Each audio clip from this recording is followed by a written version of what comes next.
ప్రభును రక్షకుడైన యేసుక్రీస్తునామములో అందరికీ శుభాలు తెలియజేస్తున్నాను. ప్రియులారా, అందరూ బాగున్నారు కదా?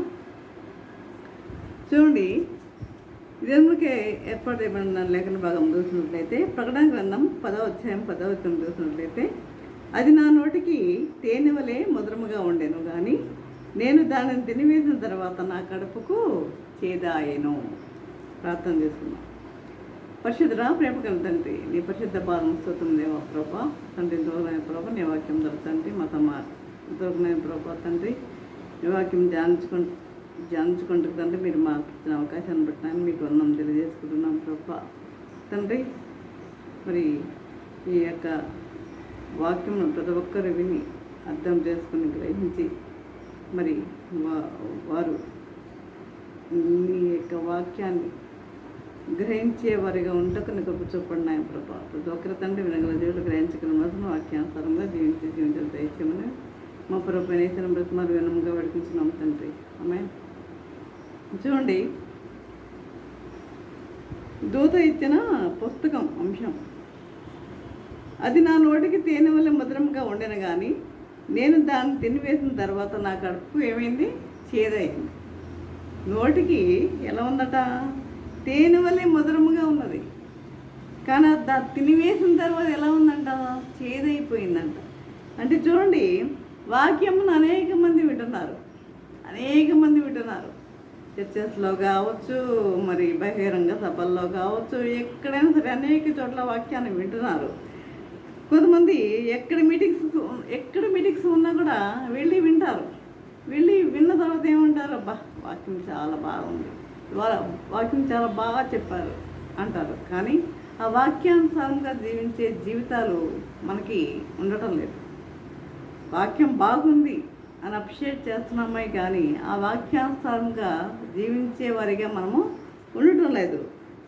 కాబట్టి అందరికీ మనం చెప్తాం చాలా బాగుంది వాక్యం, కానీ వాక్యానుసారంగా మాత్రం మనము జీవించాం. వాక్యమే, జీవితమే. వాక్యమే విన్నంతసేపే ఆ వాక్యం, జీవితమే. కాబట్టి వినటానికి తీయగా ఉన్న వాక్యము, వినటానికి తీయగా ఉంది వాక్యం, కానీ ఆచరించాలంటే ఎలా ఉన్నది? చేదుగా ఉంది ప్రియులారా. ఆచరించాలంటే అది చేదుగా ఉంది. కొంతమంది క్రైస్తవులు ఈ కోవకు చెందిన వారు ఉన్నారన్నమాట. కొంతమంది క్రైస్తవులు ఇలాంటి కోవకు చెందిన వారు ఉన్నారు. దీని కారణంగానే ఇతరులు క్రైస్తవం చూసి ఏం చేస్తున్నారు? హీనంగా మాట్లాడుతున్నారు.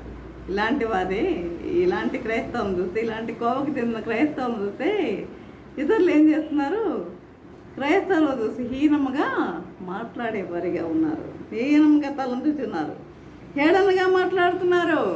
ఎందుకు మీరు చర్చికి వెళ్తున్నారు? అవిధంగా జీవించేవారిగా లేరు. పరిష్టానుసారంగా జీవిస్తున్నారు, వెళ్తున్నారు, పోతున్నారు, ఏం లేదు, ప్రయోజనం ఏం లేదు, వాక్యానుసారంగా వారు జీవించటం లేదు అని వారు మాట్లాడుతున్నారు. కేవలం వర్గంగా క్రీస్తును ఆచారంగా నమ్మిన తమ నామకార్థ జీవితంతో ఆచరణ లేని కారణంగా దేవునికి అవమానకరంగా ప్రవర్తిస్తూ దేవుని ఆగ్రహానికి గురి అవుతున్నారు. ఎందుకని? దేవుని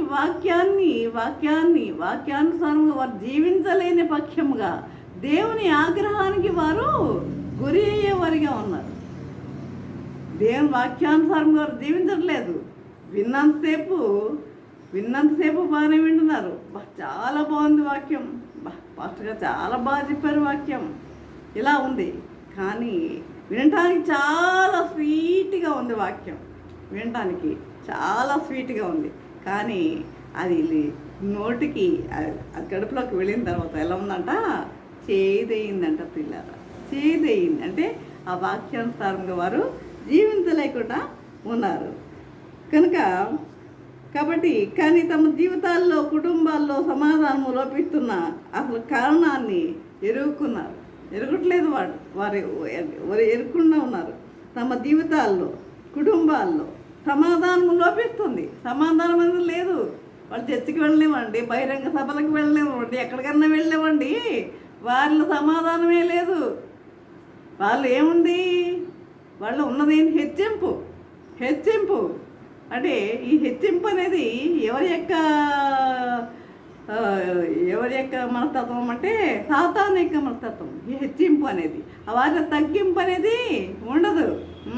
నాకేంటి, నేను తగ్గించుకోవాల్సిన అవసరం నాకేముంది, ఇది అన్నమాట. ఇలాంటి కోపం చెందిన వారు అనేక మంది ఉన్నారు. అందువల్ల వారిలో సమాధానం అనేది వారిలో లోపిస్తుంది ప్రియులారా. కాబట్టి యెషయా 6:9 చూసినట్లయితే, మీరు నిత్యము వింటుందరు కానీ గ్రహింపకుందురు. మీరు నిత్యము వింటున్నారు, వాక్యం చదువుతున్నారేమో, నిత్యము వింటున్నారు, చదువుతున్నారు కానీ గ్రహింపకుందురు. ఆ వాక్యం యొక్క అర్థం, ఆ వాక్యం యొక్క సారాంశం మీరు గ్రహింపకుందురు. నిత్యము చూస్తుందరు కానీ తెలుసుకొనకుందురు. నిత్యము చూస్తున్నారు వాక్యాన్ని, నిత్యము చూస్తున్నారు కానీ మీరు తెలుసుకొనకుందురు. వినడం తీపి, ఆచరించడం చేదు. వినడం తీపి, ఆచరించడం చేదు. నీతి రాజ్యం కొరకు ఎవరు ఎదురు చూస్తారో వారు లోక సంబంధమైన వాటి కొరకు ప్రాకులాడరు. నీతి రాజ్యము కొరకు ఎవరైతే ఎదురు చూస్తున్నారో వారు ఈ లోక సంబంధమైన వాటి కొరకు ప్రాకులాడేవారిగా ఉండరు. నీతి రాజ్యం కొరకు ఎదురు చూసేవారు, నీతి రాజ్యం కొరకు ఎవరైతే ఎదురు చూస్తారో. కాబట్టి లోక సంబంధమైన తీపి కొరకు ఆశపడితే చేదైన నరకం ప్రాప్తిస్తుంది. చేదైన నరకం ప్రాప్తిస్తుంది. లోక సంబంధమైన వాటి కొరకు ఆశపడితే మనకి ఎగ్జాంపుల్ మనకి ఎవరు, ధనవంతుడు లాజరు కదా. లాజర్కి ఏముంది, ఏం లేదు. కానీ ఆ లాజర్ని ఎవరు తీసుకెళ్లారు, దేవదూతలు వచ్చి తీసుకెళ్లారు చనిపోతే. కానీ ధనవంతుడు నరకములో కేకలు వేస్తున్నాడు. ఈ ధనవంతులందరూ అంతే, కేకలు వేయాల్సిన పరిస్థితే ఈ ధనవంతులందరికీ కూడా. తప్పదు. వారు ఏదో చదివేస్తున్నాము, ఒక చర్చికి వెళ్ళిపోతున్నాము, బహిరంగ సభలకు వెళ్ళిపోతున్నాము అని అనుకుంటున్నారు, అంతే భ్రమ వారిది. కాబట్టి ప్రియులారా, కాబట్టి లోక సంబంధమైన చేతులను భరించగలిగితే మధురమైన తీపి కలిసి పరలోకము సంప్రాప్తిస్తుంది మనకి.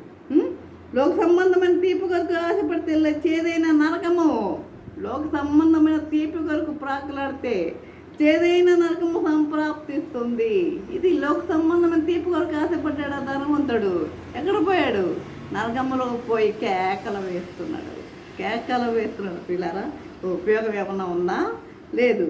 కనుక లోక సంబంధమైన చేతులను భరించగలిగితే మధురమైన తీపి గల పరలోకము మనకి సంప్రాప్తిస్తుంది. లోక సంబంధమైన చేతులను భరించగలిగితే, ఈ లోక సంబంధమైన చేతులు మనం ఏం చేయాలి? భరించాలి. ఈ లోక సంబంధమైన చేతులు మనం భరించగలిగితే మధురమైన తీపి గల పరలోకము మనకి ప్రాప్తిస్తుంది. అందుకే లోకములో ఉన్న చెడును ఏం చేయాలంట? లోకములో ఉన్న చెడును వాక్యమైన ఖడ్గంతో నరుకుకుంటూ ముందుకు పోవాలి. ఈ లోక సంబంధమైన చెడును వాక్యమనే ఖడ్గంతో నరుకుకుంటూ ముందుకు సాగాలి. కాబట్టి చూడండి, ఇప్పుడు మీకు లోక సంబంధమైన తీపి కావాలా, లేకపోతే ఆత్మ సంబంధమైన చేదు కావాలా? లోక సంబంధమైన తీపి కావాలా, ఆత్మ సంబంధమైన చేదు కావాలా? ఆచారంగా, అలవాటుగా, యాంత్రికంగా ఆలయానికి వస్తున్నారు అందరూ, అంతే. ఆచారం వెళ్ళాలి, అంతే. ఈరోజు విశ్రాంతి దినం వెళ్ళాలి, క్రిస్మస్ వెళ్ళాలి, ఈస్టర్ వెళ్ళాలి, ఇవి 40 days జరుపుకోవాలి. ఇవన్నీ యాంత్రికంగా జరుపుకుంటున్నాం. యాంత్రికంగా ఆలయానికి వచ్చేవారు అనేక మంది. అదేవిధంగా వారానికి ఒక్కరోజే వచ్చి ఆదివారం కూడా నీ సొంత పనులతో సతమతమగుతూ నీకు ఇష్టమైన అనుకూలమైన సమయమునకు ఆలయమునకు వచ్చి దేవుని నిర్లక్ష్యం చేసేవారు కూడా అనేక మంది ఉన్నారు. అంటే వారానికి ఒక్కరోజే వచ్చే ఆదివారం కూడా ఏం చేస్తున్నాం?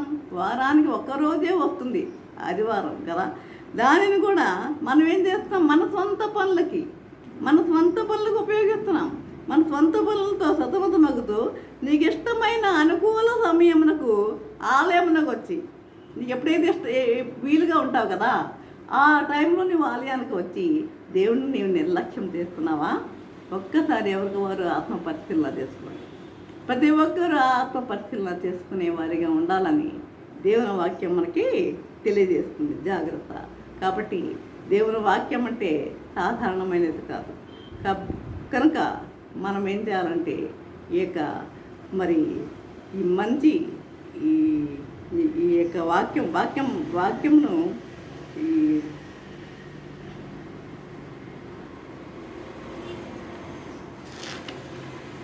అందుకే లోకములో ఉన్న చెడును, లోకములో ఉన్నదంతా ఏంటి? చెడే. మంచి ఎక్కడ లేదు, ఉంటే ఎక్కడో ఉండవచ్చు, కానీ లోకంలో ఉన్నదంతా చెడే. ఈ చెడును ఎలా నరుక్కుంటూ పోవాలంటున్నాడు? వాక్యం అనే ఖడ్గంతో నరుకుకుంటూ ముందుకు పోవాలి అంటున్నాడు, ముందుకు సాగాలి అంటున్నాడు. సాగుతున్నారా? ఇక నుండి సాగేవారిగా ఉంటారా? ఆ విధంగా ఉండాలని ప్రభు కోరుకుంటున్నాను. ఈ విధంగా దీవించటకు పరిశుద్ధాత్మ దేవుడు సహాయం చేసి నడిపించను గాక. ఆమేన్. ప్రార్థన చేసుకుందాం. పరిశుద్ధుడా, ప్రేమగల తండ్రి, నీ పరిశుద్ధ పాదం స్తోత్రం దేవా. ప్రభా, ఇంతవరకు నేను ప్రభా నీ వాక్యం దొరకండి మాతో మాట్లాడిన విధానం బట్టి నాయన మీకు వందనం తెలియజేసుకుంటున్నాం ప్రభా. తండ్రి నాయన, ఆచార సంబంధమైన భక్తి మేము చూపకుండా నాయన ప్రభా, నీ భయభక్తులు కలిగి జీవించేవారిగా ఉంటే కృప చూపండి నాయన ప్రభా. తండ్రి, మా పాపంలో నాయన నీ యొక్క సన్నిధిలో మేము ఒప్పుకునేవారిగా ఉంటే కృప చూపండి నాయన ప్రభా. నేను ఆ విధంగా ఉండి తండ్రి ఈ ఆచార సంబంధమైన భక్తిని విడిచిపెట్టి నాయన ప్రభా నీ బిడ్డలుగా జీవించటకు నీకు అనుగ్రహించమని నజరేయుడైన యేసు నామమున బ్రతిమాలి వినమ్రగా వేడుకొంచున్నాము తండ్రి. ఆమేన్. తండ్రి అయిన దేవుని ప్రేమయు, కుమారుడైన యేసుక్రీస్తు కృపయు, పరిశుద్ధాత్మిక అన్యోన్య సహవాసము సకల దేవులు సదాకాలము ప్రభా. తండ్రి ఎంతమంది అది ప్రభా వాక్యం విని ప్రతి ఒక్కరికి తోడే నిల్చుండును గాక. ఆమేన్, ఆమేన్, ఆమేన్.